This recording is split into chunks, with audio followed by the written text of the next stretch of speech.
రీసెంట్‌గా గవర్నమెంట్ 3 వ్యవసాయ బిల్‌ని పాస్ చేశారు. ఈ బిల్ పాస్ చేసిన రోజు నుంచి ప్రతి ఒక్క అపోజిషన్ పార్టీ ఈ బిల్స్ ఏదైతే ఉన్నాయో ఇది కేవలం ఒక కార్పొరేట్ మెంబర్స్‌కి మాత్రమే యూజ్ అవుతుంది. కానీ ఒక్క రైతుకు కూడా ఉపయోగపడదని తేల్చి చెప్పేశారు. అంతేకాకుండా ఈ బిల్స్ పాస్ చేసిన 3 నెలల నుండి ప్రతి ఒక్క స్టేట్ నుండి దీనికి నిరసన వస్తూనే ఉంది. అయితే నార్త్ ఇండియా నుంచి ఎక్కువగా ఉంది. నార్త్ ఇండియాలో పంజాబ్, రాజస్థాన్, హర్యానా వాళ్ళు ఎక్కువగా స్ట్రైక్ చేస్తున్నారు. ఎందుకని పంజాబ్, రాజస్థాన్, హర్యానా వాళ్ళే ఎక్కువగా స్ట్రైక్ చేస్తున్నారు? ఆల్ ఓవర్ ఇండియాలో కూడా అందరు ఫార్మర్స్ ఉన్నారు కదా! ఇంకా 26 నవంబర్‌న దాదాపు 250 మిలియన్ మెంబర్స్ వరకు దీనికి స్ట్రైక్ చేయడం స్టార్ట్ చేశారు. ఇంకా 50 ఫార్మర్ యూనియన్స్ కూడా దీనికి సపోర్ట్ చేయడం స్టార్ట్ చేసింది. అంతేకాకుండా 14 మిలియన్ ట్రక్ డ్రైవర్స్ కూడా దీనికి హెల్ప్ చేస్తూ వచ్చారు. అయితే 4 డిసెంబర్‌న ఫార్మర్ యూనియన్స్‌కి ఇంకా గవర్నమెంట్‌కి జరిగిన చర్చల్లో గవర్నమెంట్ ఏ ఒక్క బిల్‌ని తీసేయడం జరగదని తేల్చి చెప్పేసింది. ఇందుకు గాను 8 డిసెంబర్‌న ఇండియా వైడ్‌గా స్ట్రైక్ చేయడం స్టార్ట్ చేశారు. ఇంత జరిగిన తర్వాత కోర్ట్ కూడా ఈ బిల్స్ అనేవి ఇప్పుడొద్దు జస్ట్ హోల్డ్ చేయండి అన్నా కూడా గవర్నమెంట్ దీన్ని రిఫ్యూజ్ చేస్తూ వచ్చింది. అయితే ఎందుకని గవర్నమెంట్ ఈ బిల్స్ విషయంలో ఇంత ఖచ్చితంగా ఉంది? అసలు ఇండియాలో అగ్రికల్చర్ మార్కెట్ ఎలా రన్ అవుతుంది? ఈ విషయాలన్నీ ఈ వీడియోలో క్లియర్‌గా ఎక్స్‌ప్లెయిన్ చేయడానికి ట్రై చేస్తాను. And this is Sohan Rishi. Welcome to my channel. పూర్వం అంటే బ్రిటిష్ టైంలో వ్యవసాయం చేసేవారు వారి దగ్గర ఉన్న పంటని వ్యాపారులకు అమ్మేవారు. కానీ ఈ వ్యాపారులు ఈ పంటని చాలా తక్కువ రేట్‌కి తీసుకునేవాళ్ళు. ఎందుకని ఒక రైతు తన దగ్గర ఉన్న పంటని ఒక వ్యాపారుడికి చాలా తక్కువ రేటుకి అమ్ముతున్నాడు? ఎందుకు అంటే ఆ ఫార్మర్ యొక్క అవసరం. ఎలా అంటే ఫర్ ఎగ్జాంపుల్ సింపుల్‌గా చెప్పాలి అంటే ఒక రైతు రైస్‌ని పండించగలడు, ఒక టమాటాని పండించగలడు. రైస్‌ని పండించే అతను ఇన్‌కేస్ ఒక వ్యాపారుడి దగ్గరికెళ్ళి ఫర్ ఎగ్జాంపుల్ ఒక 50 కేజీల బస్తాని రూ. 1000కి అమ్ముతాను, లేకుంటే నేను అమ్మను అని అన్నాడనుకోండి. ఇన్‌కేస్ ఆ వ్యాపారికి అవసరం ఉంటే కొంటాడు. లేదంటే ఆ ఫార్మర్ అతని దగ్గర ఉంచుకొని అతనే తింటాడు. లేకుంటే జస్ట్ ఒక గోడౌన్స్‌లో ఉంచుకుంటాడు. కానీ అదే ఒక టమాటా అన్నా లేకుంటే రోజు పండించే కూరగాయలని అమ్మేవాడు అలా ఉంచుకోలేడు. ఎందుకంటే ఎక్కువ అమౌంట్‌లో తను పండించాడు కాబట్టి దాన్ని అంతా అతను తినలేడు. ఇంకా దాన్ని గోడౌన్స్‌లో స్టోర్ చేసుకోవాలి అనుకుంటే ఇప్పుడున్నట్టు కోల్డ్ స్టోరేజెస్ ఉండేవి కావు. సో, అవి 1 వీక్‌లో మొత్తం కుళ్ళిపోతాయి. కాబట్టి ఒక రైతుకి తన పంటని అమ్మడం తప్పించి వేరే ఆప్షన్ తనకి లేదు. కాబట్టి తక్కువ రేట్‌కైనా సరే ఆ పంటని అమ్మేవాడు. అప్పట్లో వ్యాపారులు అంటే ఇప్పటిలాగా నార్మల్ ఒక డీలర్స్ వాళ్ళు ఉండేవాళ్ళు కాదు. అప్పట్లో జమీందారులు లేకుంటే పెత్తందారులు ఉండేవాళ్ళు. వాళ్ళు ఇతని దగ్గర ఉన్న పంటని చాలా తక్కువ రేట్‌కి తీసుకునేవాళ్ళు. ఇలా జరగడం వల్ల ఒక రైతుకి చాలా నష్టం వచ్చేది. కాబట్టి గవర్నమెంట్ 1938లో agriculture produce market regulation act అనేది తీసుకొచ్చింది. ఈ యాక్ట్ అనేది ఎలా పనిచేస్తుంది అంటే ఒక రైతు తన దగ్గర ఉన్న పంటతోటి మార్కెట్స్‌కి వెళ్ళి తనకి లాభానికి అమ్ముకోవచ్చు. ఆ మార్కెట్స్‌ని మండీస్ అని పిలిచేవారు. ఆ మండీస్ అనేవి ఇప్పటికి కూడా కొన్ని ఏరియాస్‌లో అలానే పిలుస్తున్నారు. అయితే ఆ మార్కెట్‌లో చాలామంది వ్యాపారులు ఉంటారు. వాళ్ళకి స్టాల్స్ అనేవి ఉంటాయి. ఏ వ్యాపారి అయితే ఎక్కువ మొత్తం ఇచ్చి ఆ పంటను కొంటాడో ఆ రైతు తనకి అమ్ముకోవచ్చు. ఇన్‌కేస్ ఏ వ్యాపారి గనుక తనకి లాభానికి అమ్ముకోకపోతే గవర్నమెంటే దాన్ని కొంటుంది. దాన్ని ఎంఎస్‌పి అని అంటారు. ఎంఎస్‌పి అంటే మినిమమ్ సపోర్ట్ ప్రైస్. అయితే ఇందులో ఒక చిక్కుంది. ఈ వ్యాపారులు అంటే వీళ్ళనే మిడిల్ మెన్ అని కూడా అంటారు. వీళ్ళందరూ ఒకటే రేట్ మీద ఉండి ఫార్మర్స్ దగ్గర నుంచి ఏ ఒక్క పంట కొనుక్కొని ఉంటే ఫార్మర్స్‌కి చాలా నష్టం అనేది వస్తుంది. అందుకనే గవర్నమెంట్ ఎంఎస్‌పిని ప్రవేశపెట్టింది. ఎంఎస్‌పి అంటే మినిమమ్ సపోర్ట్ ప్రైస్. ఈ ఎంఎస్‌పి అనేది ఎలా వర్క్ అవుతుంది అంటే ఒక రైతు తన పంటను పండించడానికి 10,000 ఖర్చు పడింది అనుకోండి. అంటే వాటర్ ఖర్చు కానీ, ఎలక్ట్రిసిటీ ఖర్చు కానీ, మనుషులకి రోజు ఇచ్చే లేబర్ ఖర్చు కానీ, ఇది మొత్తం కలిపి 10,000 అయిందనుకోండి.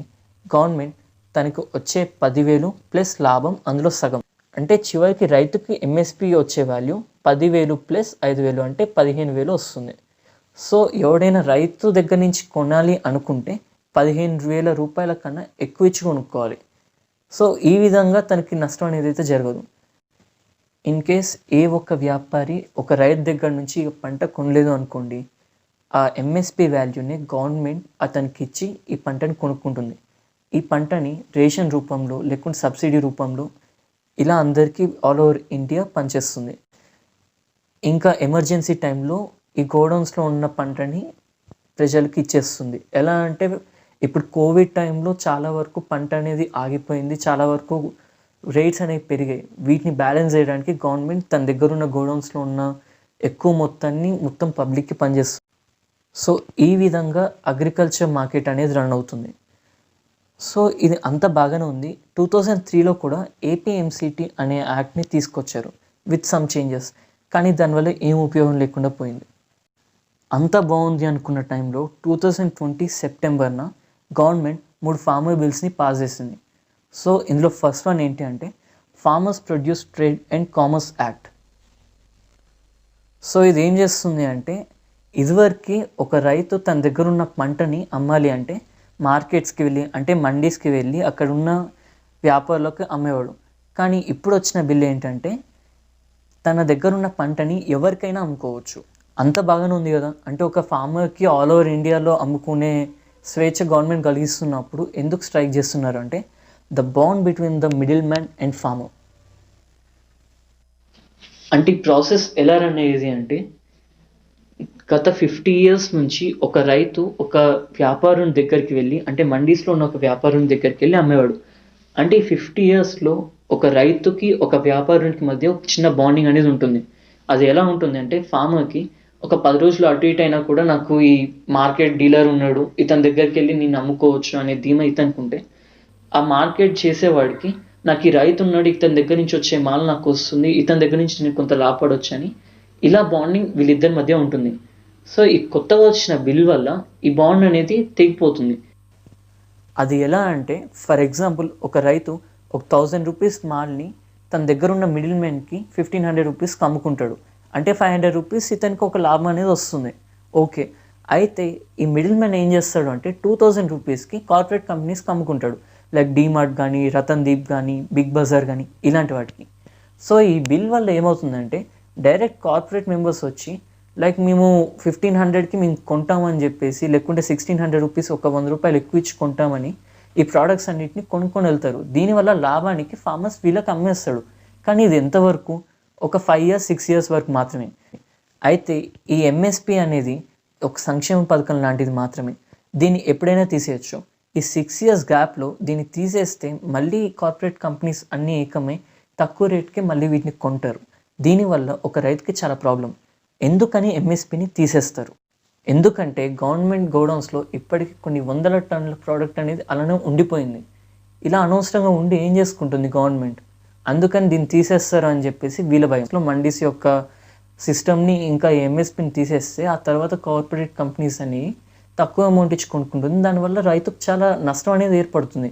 అందుకని ఈ బిల్‌ని యాక్సెప్ట్ చేయట్లేదు. అండ్ సెకండ్ బిల్ వచ్చేసి farmers agreement on price assurance and farm service act. ఇది ఎలా పనిచేస్తుంది అంటే ఒక ఫార్మర్‌కి, ఒక కాంట్రాక్ట్‌కి మధ్యలో ఉన్న ఒక చిన్న అగ్రిమెంట్ లాగా. ఎలా అంటే ఈ కాంట్రాక్టర్ ఒక ఫార్మర్ దగ్గరకొచ్చి నాకు పర్ ఇయర్ ఒక ప్రోడక్ట్ అనేది కావాలి నీ దగ్గర నుండి. అది ఎలా పండించాలి, ఎలా అనేది విధానం మొత్తం నేనే నేర్పిస్తాను. కానీ నువ్వు ఎవరికీ అమ్మకూడదు, నాకు మాత్రమే అమ్మాలి. ఇది మన ఇద్దరి మధ్య అగ్రిమెంట్ అన్నప్పుడు దీనికి ఓకే అనుకుంటే ఆ ఫార్మర్ వేరే వాడి దగ్గరికి అమ్ముకోవడానికి వీలు లేదు. ఖచ్చితంగా ఈ కాంట్రాక్టర్ దగ్గరికి అమ్ముకోవాలి.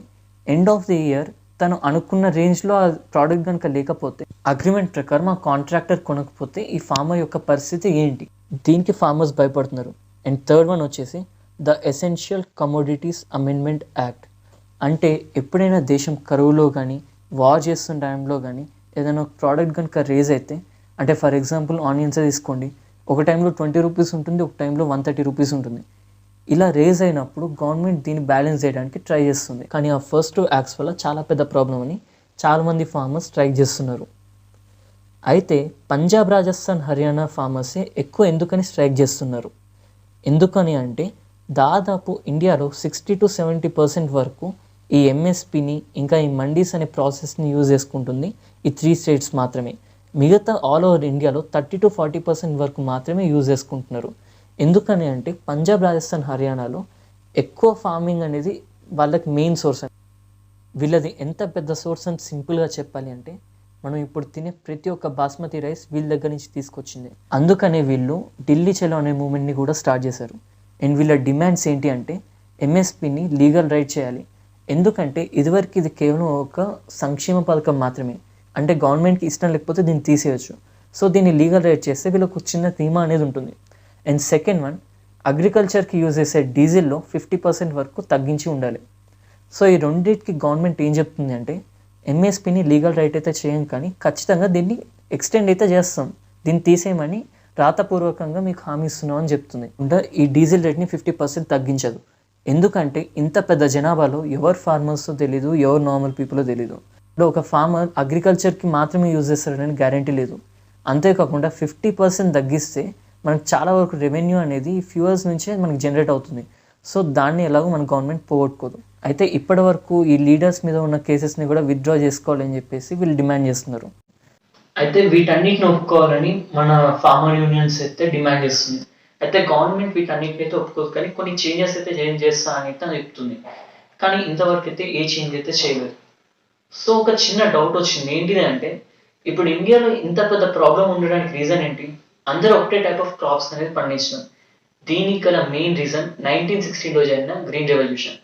ఈ గ్రీన్ రెవల్యూషన్ ఎందుకు స్టార్ట్ చేశారు అంటే 1947లో మనకి ఇండిపెండెన్స్ వచ్చినప్పటికి కూడా మనకు చాలా కరువు అనేది ఉండింది. సో దీన్ని కవర్ చేయడానికి అబ్రాడ్ నుంచి చాలా మంది ఎక్స్పర్ట్స్ని ఇండియా తీసుకొచ్చింది. సో వీళ్ళు ఏం చేశారంటే పెస్టిసైడ్స్ని ఎలా వాడాలి, వాటిని ఎలా కొన్ని క్రాప్స్కి యూజ్ చేయాలని చెప్పేసి ఎక్స్ప్లెయిన్ చేసింది. సో దీనివల్ల ఎక్కువ మోతాదు వీట్ అండ్ రైస్కి మాత్రమే ఎక్కువ ఇచ్చారు ప్రయారిటీ, లైక్ వీటిని మాత్రం పండించడం స్టార్ట్ చేశారు. ఈవెన్ ఈ పెస్టిసైడ్స్ యొక్క పవర్ తట్టుకోలేక కొన్ని క్రాప్స్ అయితే ఈవెన్ చనిపోయాయి కూడా. సో దీన్ని అలవాటు చేసుకోవడం వల్ల కొన్ని టన్స్ ఆఫ్ వీట్ అండ్ రైస్ని పండించడం స్టార్ట్ చేశారు, కానీ చాలా ప్రోడక్ట్స్ అయితే మర్చిపోయారు. సో గైస్, నా ఎక్స్ప్లెనేషన్ కనుక మీకు నచ్చినట్లయితే please do like, share and subscribe. Thank you.